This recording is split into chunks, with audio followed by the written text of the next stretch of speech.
I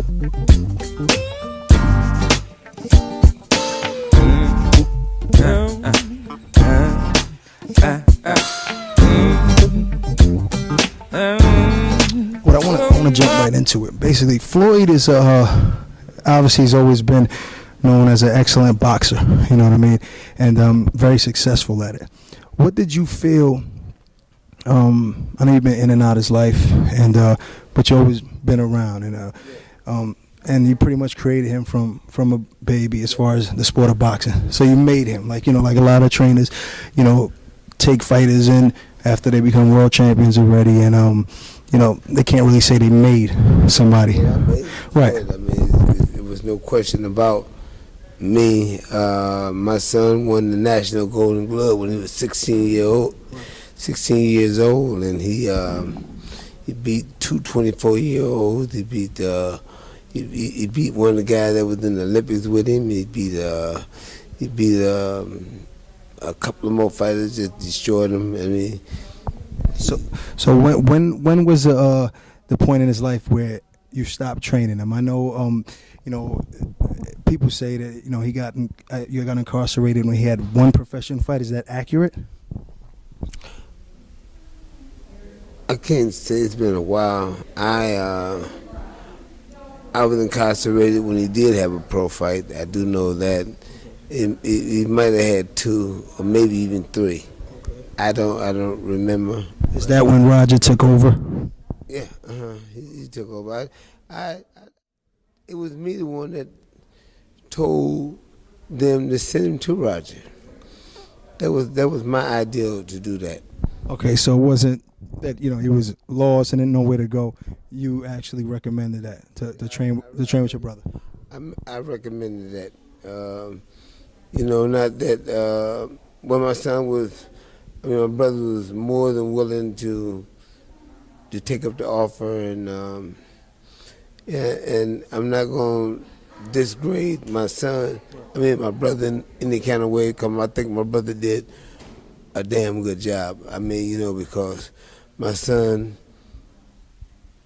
he got started with my brother, but I'm the first one that made him world champion. But did that ever create, over the years, did it ever create any tension with you and Roger as far as when Floyd Jr. had success in the sport and you might have not been around? Did that create any emotional tension with you towards Roger? No, it didn't. Me and Roger never had any kind of argument about my son. What was the first thing that Floyd, when he made that decision to have you as the lead trainer, in his corner, what exactly did he say to you? Did he say, Dad, this is what I want. Can you give me those exact words? The first thing he said. And he came in here and he said he wanted me to train him. So I had no problem with it, man. Immediately, because I wanted to have bonds with my son anyway. I didn't, who don't want to have a bond with his kid? So I want to have a bond with my son as well as my grandkid. Basically, there's rumors out there that's saying that the reason why Roger can't be in the corner anymore is because he has some health issues and he doesn't have the energy, or basically he can't move like he used to, and that's one of the big reasons why Roger's no longer in his corner. How true is that? Well,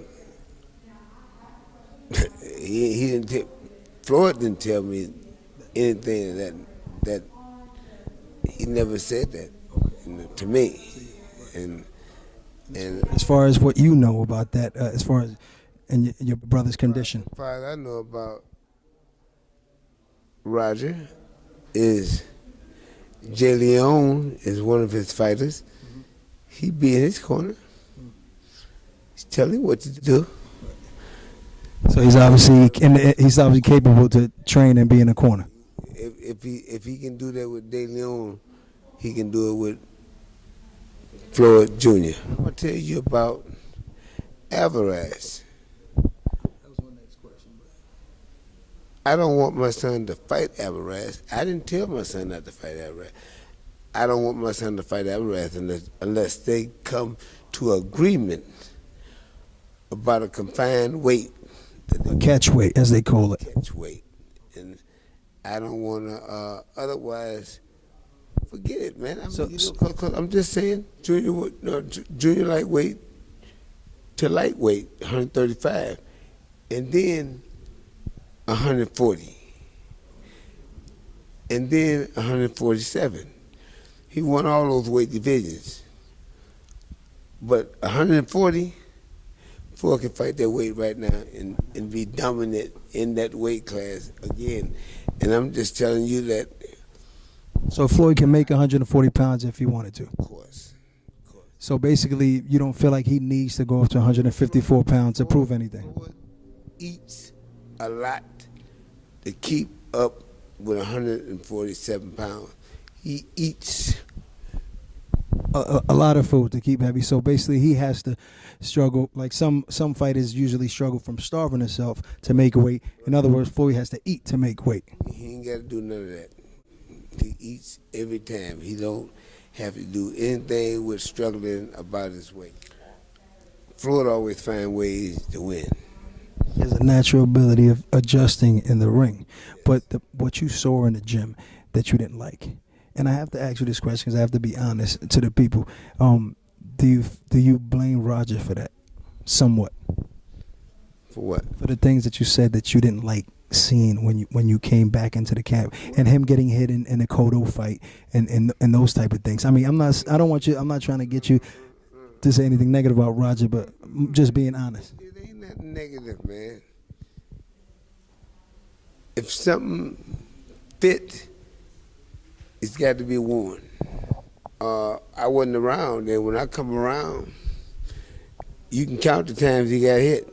Floyd, it seems that he's sometimes a little, he's very selective with his shots. You know, he doesn't throw that many, like 3-4 punch combinations. But it seemed in the 8th that he hit Guerrero with a few right hands that if he would put his foot on the gas, he might be able to stop more fighters than he's done in the last few years.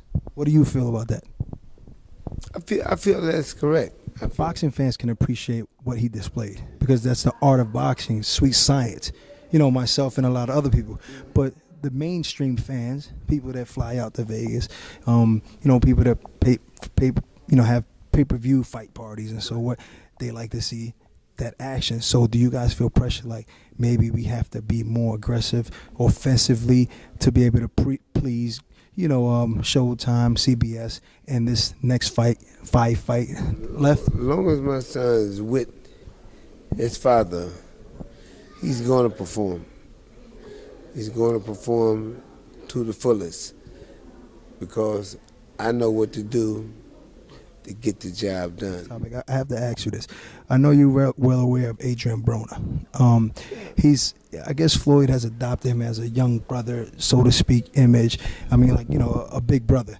And he obviously emulates Floyd, which is not a bad thing as far as in the ring, the style, even a little bit of the flamboyantness. But lately, in the last couple months, he's been getting a lot of bad press with, you know, his antics and being a little over the top, trying to be the bad guy and the villain. Just to give you one example, I just want you to hear.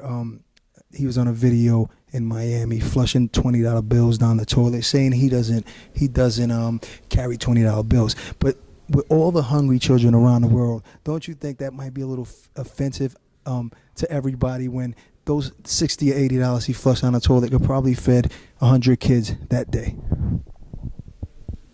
That's just one example of some of the things that's going on. Do you think he's pushing it too far? Right now, yeah, he is pushing a little too far, but Broner is not a bad kid.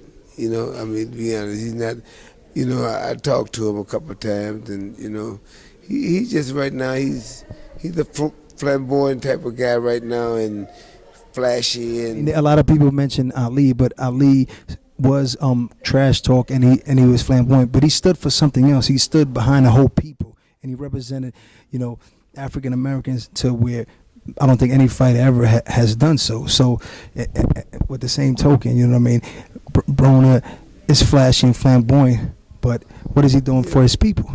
Right, but see, well, you know, Broner yet to get the kind of money Floyd got, and and be able to do those kind of things that Floyd does for the people. And Floyd is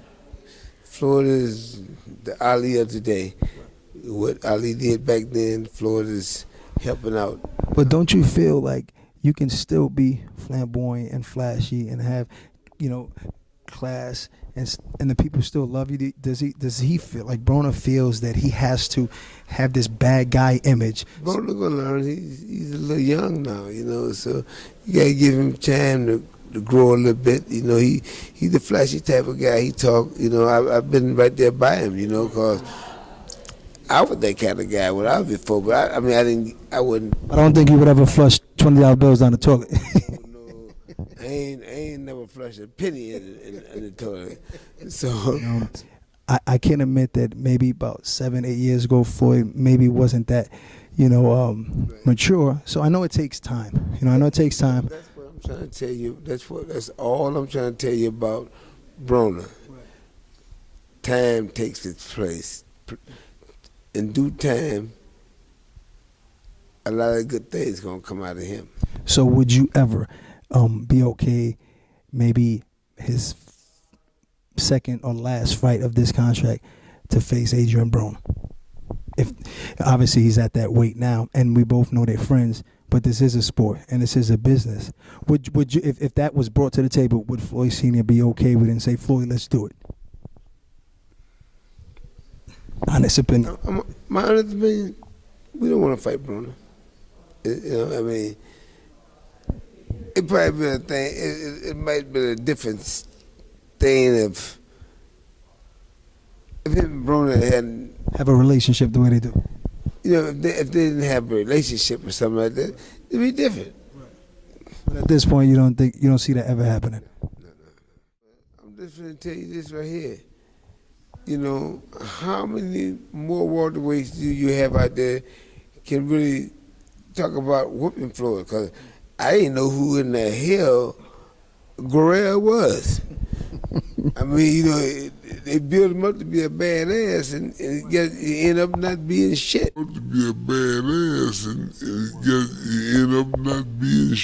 Today, I'm going to be honest with you, I don't believe none of them, including Alvarez, believe he can beat Floyd. I'm going to be honest with you. I don't believe none of them believe they can beat him. And when they get in the ring, they're going to see some things they ain't never seen before. Because Floyd is tricky. It looks easier from the outside until you. Floyd is tricky, he's smart, he's slick. He got power, and the man got a head on his shoulder. So you do feel like Floyd will retire undefeated after these next 5 fights? If I got something to do with it,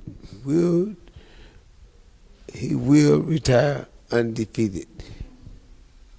And I'm telling you, don't get me wrong. Things happen. There's mistakes, but mistakes right now is not in our category. So we plan on taking care of our business, staying on the case, and running our place. My last question: